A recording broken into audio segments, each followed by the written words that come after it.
Hey everyone, it's Dr. Rick, founder of Verbal 411, and I had to make a little bit of an announcement to my patients that Terry Hogan, or Hulk Hogan, has died. And you guys probably don't care, but I thought it would be a nice idea to talk about heart attack, because really heart attacks are the #1 leading cause of death in the US and ranked very high around the world. #2 in the US is cancer. But it's kind of cool because the Journal of the American Medical Association, which is one of the apex journals for doctors, announced that the trend was evaluated through National Institute of Health, showing that heart attacks are coming down over the last 5 decades, as of recently. So that's a good thing. When the #1 reason for death is decreasing, you have to look into the statistics and figure out what have we changed to make that occur. And I think that procedures, meaning bypass grafting and stent placement, has been really well versed with a lot of cardiac thoracic surgeons and a lot of cardiologists for those procedures. So if you are living even close to a major hospital and you do have the symptoms of heart attack, then it's important to get over there. But there's protocols that most hospitals enlist now where they have a STEMI alert. STEMI is essentially a heart attack alert that's found on an EKG.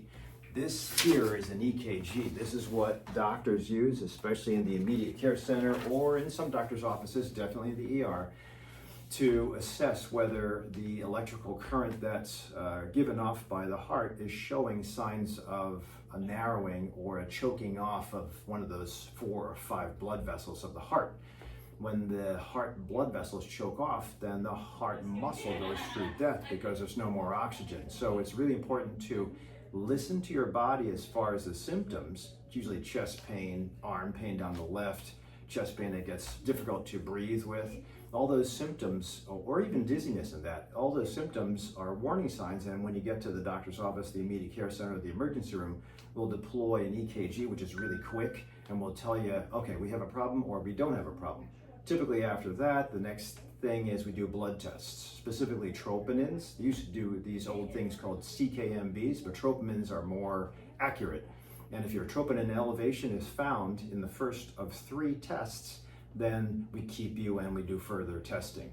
If the troponin is high and the EKG is abnormal, you go to cath lab from the emergency room. And that's when the alarm is sounded so that the cath team knows that somebody's coming in with a potential issue and they are ready to go, meaning take the patient up into the cath lab, usually put a catheter here or here, depending on the place or the hospital, and then they'll inject dye into the heart and they'll see the outline of those blood vessels. If one of them is blocked off, whether it's 100% or mildly, usually less than, greater than 70%, then the docs will put a balloon in there and open it up. The old way would be rotor-rooter. They'd tear through the plaque and the lining, but that's old now. So the life-saving effects or the life-saving procedures are they're taught to every cardiologist, essentially, that's interventional. So there's always going to be a cardiologist in most hospitals, major hospitals, several of them that will be on the team that gets deployed with the use or the alarm as far as the heart attack rate.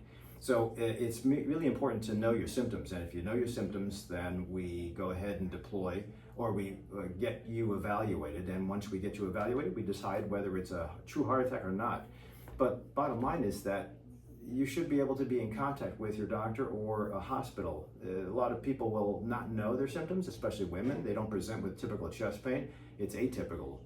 But if you have even before that, if you have any problems with elevated cholesterol, high blood pressure, or diabetes, you really should bring that down. And these 3 medical problems are preventable diseases.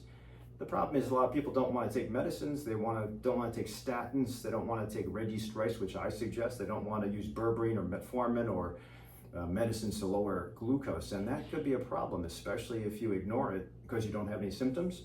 Well, the disease is continuing, even if you don't have symptoms, until you do have symptoms. At that point in time, you're lucky if you don't have major disease that breaks out into a stroke or a heart attack or cancer, but don't wait till the last minute.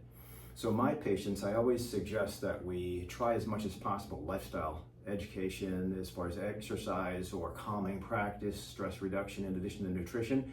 And that's why I love what I do as far as integrative medicine, because that's how you can beat the disease. You don't wait till the numbers are off the charts. I at least look at my patients, do a collaborative, and we try to find what direction you're in, and we reverse the direction.